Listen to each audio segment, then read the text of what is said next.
പ്രേക്ഷിത പ്രവർത്തനമായിട്ട് ഞാൻ ചെയ്തത് സിംഗപ്പൂർ പോയ സമയത്ത് ഇവിടുന്ന് ഞാൻ ഇംഗ്ലീഷ് പത്രം വാങ്ങിച്ചിട്ട് അവിടെ എല്ലാവർക്കും കൊടുത്തിട്ടുണ്ടായിരുന്നു. പിന്നെ അതുപോലെ മലേഷ്യയിൽ ഞാൻ പോയിട്ടുണ്ടായിരുന്നു. ആ സമയത്തും ഇംഗ്ലീഷ് പത്രം, മാതാവിൻ്റെ പത്രം എല്ലായിടത്തും കൊടുത്തിട്ടുണ്ട്.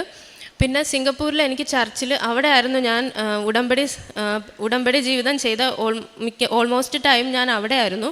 അപ്പോൾ അവിടുത്തെ ഒരു സെയിൻറ്റ് ആനീസ് ചർച്ച് എന്ന് പറഞ്ഞൊരു പള്ളിയിലായിരുന്നു ഞാൻ പോകുന്നത്.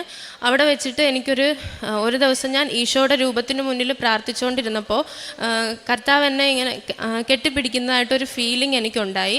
അപ്പോൾ കണ്ണടച്ചുകൊണ്ട് നിന്നപ്പോൾ എൻ്റെ ദേഹത്തൊരു പെട്ടെന്നൊരു പ്രകാശം വന്ന് അടിക്കുന്ന പോലെ തോന്നി. ഞാൻ തിരിഞ്ഞു നോക്കിയപ്പോൾ എനിക്ക് അവിടെ ഒരു കർത്താവിൻ്റെ കരുണയുടെ രൂപം അവിടെ ഇരിക്കുന്നതായിട്ട് കണ്ടു. കാരുണ്യ പ്രവൃത്തികളായിട്ട് 1 മന്തിനുള്ളിൽ തന്നെ പ്രഗ്നൻ്റ് ആയ കാരണം എനിക്ക് എവിടെയും പോയിട്ട് പ്രത്യേകിച്ച് കാരുണ്യ പ്രവൃത്തികളൊന്നും ചെയ്തില്ല. എൻ്റെ മുന്നിൽ വരുന്ന ആൾക്കാരെയൊക്കെ ഞാൻ സഹായിക്കുമായിരുന്നു. പിന്നെ ഓൺലൈൻ വഴിയുള്ള കാര്യങ്ങളൊക്കെ ചെയ്തിട്ടുണ്ട്. കുമ്പസാരമൊക്കെ 2 ആഴ്ച കൂടുമ്പോൾ കുമ്പസാരിക്കും. കുർബാന ആദ്യത്തെ കുറച്ച് നാളിലൊന്നും എനിക്ക് കറക്റ്റായിട്ട് ചെയ്യാൻ പറ്റിയിരുന്നില്ല. ഈ പ്രഗ്നൻസിയുടെ സമയത്ത് സിംഗപ്പൂരിലുണ്ടായിരുന്ന സമയത്തെല്ലാം ഞാൻ കൃത്യമായിട്ട് തന്നെ പള്ളിയിൽ എല്ലാ ദിവസവും കുർബാനയ്ക്ക് പോയിരുന്നു.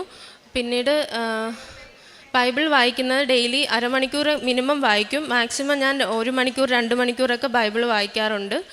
പ്രാർത്ഥനാ ജീവിതത്തിൽ ഒരുപാട് മാറ്റങ്ങൾ ഉടമ്പടിക്ക് ശേഷം എനിക്ക് ഉണ്ടായിട്ടുണ്ട്. എനിക്കും എൻ്റെ കുടുംബത്തിനും മാതാവ് തന്ന എല്ലാ അനുഗ്രഹങ്ങൾക്കും 1000 നന്ദി.